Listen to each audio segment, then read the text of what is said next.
Hello student, मैं रमाकांत स्वागत करता हूं आज की इस वीडियो में, जिसमें हम लोग क्लास 10 हिंदी का क्वेश्चन पेपर सॉल्व करेंगे।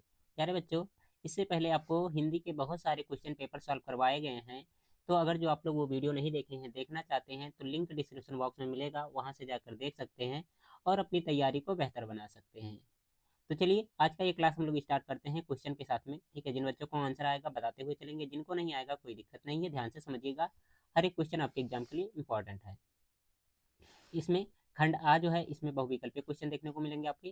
कितने क्वेश्चन होंगे? 20 बहुविकल्पीय क्वेश्चन होंगे, जिनका आंसर क्या करना होगा आपको OMR शीट पर देना होगा। ठीक है, पहला क्वेश्चन देखेंगे। रस मीमांसा के लेखक हैं कौन है? महादेवी वर्मा जी हैं, उसके बाद में रामचंद्र शुक्ल, या फिर निराला, या फिर महावीर प्रसाद द्विवेदी। कौन है? आंसर आप लोग बताएंगे। तो इस क्वेश्चन का जो दिया गया है यहाँ पर रामचंद्र शुक्ल। ठीक है, इस क्वेश्चन का बी ऑप्शन यहाँ पर सही आंसर हो जाएगा। आगे देखेंगे तीसरा क्वेश्चन, दूसरा क्वेश्चन। तितली कीर्ति की विधा है, क्या है? कहानी है, जीवनी है, या फिर नीचे देखेंगे उपन्यास है, या फिर नाटक है। इसको मैं थोड़ा सा ऊपर कर दे रहा हूँ, आप लोग देखेंगे बताएंगे क्या होगा इसका आंसर। जो तितली है, ठीक है, ये क्या है? उपन्यास है, तो इस क्वेश्चन का सी ऑप्शन सही आंसर यहाँ पर हो जाएगा। ओके, आगे बढ़ेंगे अगले क्वेश्चन की तरफ हम लोग। क्वेश्चन नंबर 3 है, ठीक है, इसको थोड़ा सा मैं जूम कर दे रहा हूँ। तीसरे क्वेश्चन में क्या कह रहा है? डॉक्टर राजेंद्र प्रसाद लेखक हैं, किसके लेखक हैं? गांधी जी की देन के, हिंदी साहित्य का इतिहास के, या फिर इंद्रजाल के। उसके बाद दिया गया है हिंदी साहित्य विमर्श के। क्या होगा आंसर आप लोग बताएंगे। तो यहाँ पर गांधी जी की देन, इस क्वेश्चन का ए ऑप्शन सही आंसर हो जाएगा। इसके राइटर कौन है? लेखक जो हैं डॉक्टर राजेंद्र प्रसाद है। ठीक है, इंद्रजाल के लेखक कौन है? ये सब बच्चे कमेंट बॉक्स में बताएंगे ऑफलाइन वाले में। ठीक है, सभी अपने नाम के साथ में नाम लिखिएगा और बताइएगा इंद्रजाल के लेखक कौन है। 4 नंबर क्वेश्चन देखेंगे। साहित्य और कला रचना है, किसकी रचना है? पद्मलाल, पुन्नालाल बख्शी, सुमित्रा नंदन पंत, भगवत शरण उपाध्याय, उसका ने जयप्रकाश भारती। किसकी रचना है? तो ये है भगवत शरण उपाध्याय। सी ऑप्शन इस क्वेश्चन का सही आंसर होगा यहाँ पर। 5 नंबर प्रश्न देखेंगे। शुक्लोत्तर युग के लेखक हैं कौन है? राधाचरण गोस्वामी, चतुर्सेन शास्त्री, दौलत राम, या फिर धर्मवीर भारती। तो कौन हो जाएंगे आप लोग बताएंगे। धर्मवीर भारती, डी ऑप्शन इस क्वेश्चन का सही आंसर होगा। आगे देखेंगे अगला क्वेश्चन हम लोग। क्वेश्चन नंबर 6 है, इसमें क्या कह रहा है? रीतकालीन कवि हैं कौन है? केदार भट्ट, या फिर जयसी, पद्माकर, या फिर कृष्णदास। तो पद्माकर जो है, ठीक है, सी ऑप्शन यहाँ पर सही आंसर हो जाएगा हम लोग का। आगे अगला क्वेश्चन देखेंगे इसके बाद हम लोग। 7 नंबर क्वेश्चन है। छत्रसाल दशक के रचयिता हैं कौन है? मतिराम है, भूषण है, घनानंद है, या फिर हरि अवध है। तो भूषण है। ठीक है, इस क्वेश्चन का बी ऑप्शन यहाँ पर सही आंसर होगा। 8 नंबर प्रश्न है। तार सप्तक के संपादक हैं कौन है? सच्चिदानंद, हीरानंद, वसन अज्ञे, ठीक है, नारायण शर्मा, भवानी प्रसाद मिश्र, या फिर केशव। कौन है? तो आप लोग बताएंगे सच्चिदानंद, हीरानंद, वासन अज्ञे। ठीक है, ए ऑप्शन इस क्वेश्चन का सही आंसर होगा यहाँ पर। आगे देखेंगे। 9 नंबर क्वेश्चन। सुमित्रा नंदन पंत की रचना है कौन है? ज्ञानदीप है, युगमाड़ी है, ठीक है, प्रेम वाटिका है, या फिर छड़ादा है। तो क्या कहेंगे आप लोग? युगमाड़ी। ठीक है, बी ऑप्शन इसका सही आंसर होगा। 10 नंबर क्वेश्चन है। स्मृति के रेखाएं साहित्य की विधा है, कौन सी विधा है? जीवनी है, भेंटवार्ता है, या फिर स्मरण है, या फिर नाटक है। तो क्या है? ये है स्मरण। सी ऑप्शन यहाँ पर सही आंसर होगा इसका। ओके, आगे देखेंगे हम लोग अगला क्वेश्चन। 11 नंबर क्वेश्चन है। इसमें क्या कह रहा? करुण रस का अस्थाई भाव है, भय है, निर्वेद है, या फिर विस्मय है, या फिर शोक है। तो करुण रस का अस्थाई भाव शोक होता है। डी ऑप्शन यहाँ पर सही आंसर होगा। 12 नंबर प्रश्न है, पीपर पात सरस मंडोला में अलंकार है, कौन सा अलंकार है? उत्प्रेक्षा है, रूपक है, उपमा है या फिर एमक है? तो क्या होगा आप लोग बताएंगे, कहेंगे उपमा होगा। ठीक है, सी ऑप्शन यहाँ पर सही आंसर हो जाएगा। आगे बढ़ेंगे अगले क्वेश्चन की तरफ। 13 नंबर 13 नंबर क्वेश्चन में एक पंक्ति दी गया है। ठीक है, इसको आपको क्या करना, पढ़ना है। उसके बाद में कह रहा उपयुक्त पंक्ति में छंद है, कौन सा है? रोला है, सोरठा है या फिर सवैया है या फिर कुंडलिया है? तो क्या होगा, सोरठा होगा। यहाँ पर बी ऑप्शन सही आंसर हो जाएगा। आगे 14 नंबर क्वेश्चन है, लिखा क्या गया है, अनुचर शब्द में प्रयुक्त उपसर्ग है, कौन सा उपसर्ग इसमें यूज हुआ है आपको ये बताना है।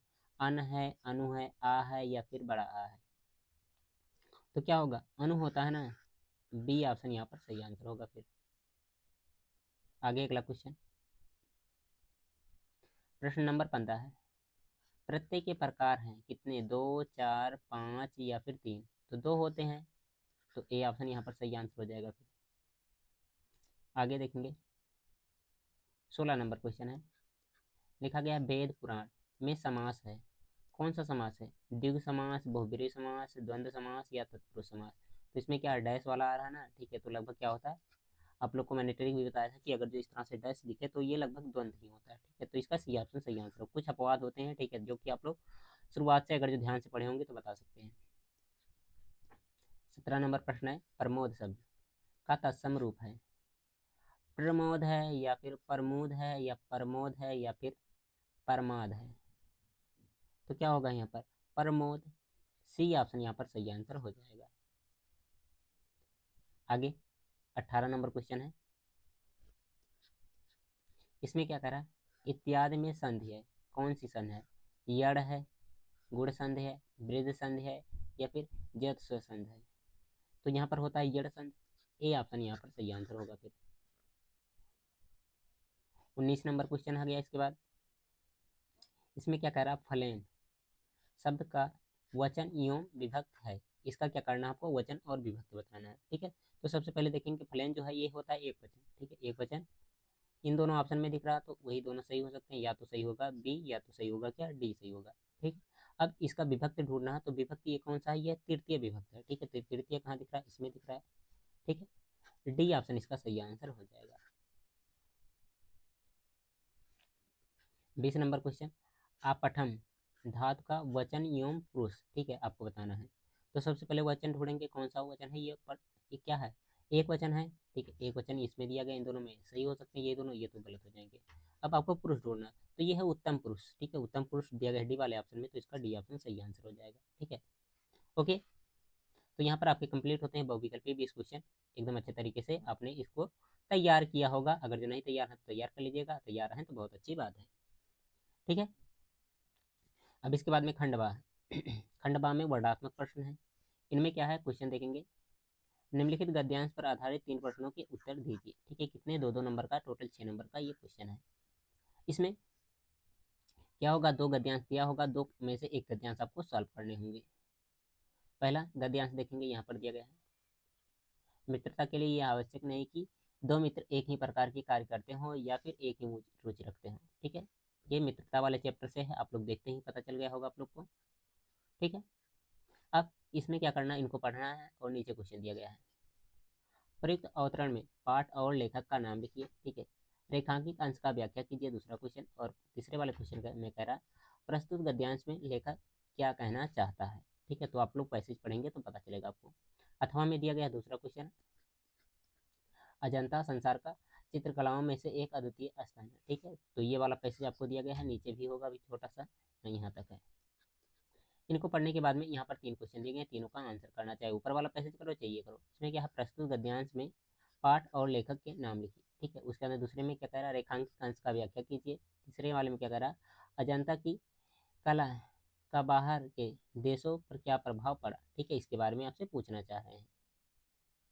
इसके बाद में दूसरा क्वेश्चन है, दिए गए पद्यांशों पर आधारित 3 प्रश्नों के उत्तर दीजिए। 2 पद्यांश यहाँ पर भी देखने को मिलने हैं आपको। ठीक है, एक पद्यांश को सॉल्व करना है, उनमें कितने, 3 क्वेश्चन देखने को मिलेंगे। ठीक है, पहला वाला दिया गया है निर्गुण कौन से देश के वासी, ठीक है, ये वाली पंक्ति दी गई है आपको यहाँ तक, ये पद्यांश हो गया। इसके नीचे क्वेश्चन दिए गए हैं 1, 2 और 3 क्वेश्चन, 2 2 नंबर का 6 नंबर, ठीक है। पहले वाले क्वेश्चन में क्या कह रहा है, उपयुक्त पद्यांश का संदर्भ लिखिए, ठीक है। दूसरे वाले में क्या कह रहा है, रेखांकित अंश की व्याख्या कीजिए। और तीसरे वाले में क्या कह रहा है, निर्गुण ब्रह्म के वर्णन में क्या कठिनाई व्यक्त की है।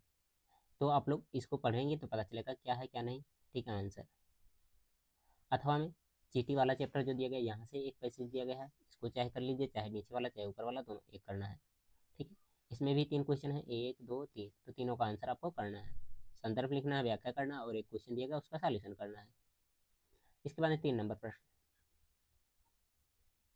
इसमें क्या है, दिए गए संस्कृत गद्यांश का संदर्भ सहित हिंदी में अनुवाद कीजिए। क्या करना है, हिंदी में अनुवाद करना है, ठीक है ये, और संदर्भ भी लिखना है। संदर्भ के लिए 2 नंबर होता है और अनुवाद के लिए 3 नंबर, टोटल 5 नंबर का ये क्वेश्चन होगा, ठीक है। पहला जो दिया गया वाराणसी है, वाराणसी चैप्टर बहुत ही इंपॉर्टेंट है, इसको तैयार कर लेते हैं तो बहुत अच्छा रहेगा आप लोग के लिए। अथवा में दिया गया है एक, और यहाँ पर नीचे दिया गया है, इसको दोनों में से कोई एक ही करना, 5 नंबर का ये क्वेश्चन आपका होगा। इसी तरह पद्यांश में भी देखने को मिलेंगे आपको।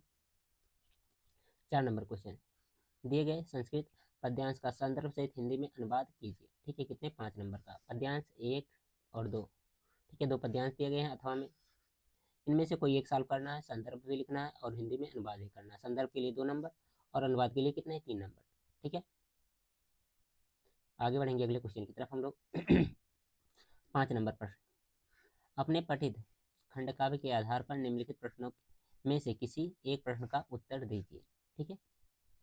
खंडकाव्य में एक क्वेश्चन दिया होता है, ठीक है, मतलब 2 क्वेश्चन दिए होते हैं, दोनों में से किसी एक का ही आंसर करना होता है। 3 नंबर का ये क्वेश्चन होगा, ठीक है। तो जो भी आपके सिलेबस में है, ठीक है, जो आपको पढ़ाया गया होगा उसी को आपको आंसर करना होगा, ठीक है। ये सारे बहुत सारी चीज़ें ऑप्शन में दी गई हैं, यहाँ पर देख सकते हैं आप लोग।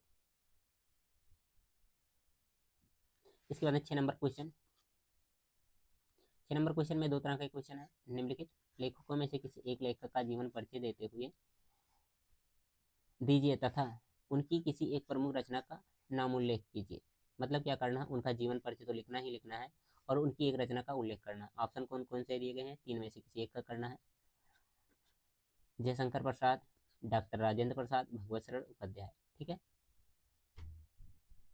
और दूसरे वाले में जो दिया गया खवाला, निम्नलिखित कवियों में से किसी एक कवि का जीवन परिचय देते हुए उनकी एक प्रमुख रचना का नाम उल्लेख कीजिए, ठीक है। तुलसीदास ऑप्शन में है, महादेवी वर्मा और राम नरेश त्रिपाठी, ठीक है। महादेवी वर्मा बहुत ही इंपॉर्टेंट है, तैयार कर लीजिए, आपका यही फंस जाएगा एक ही में।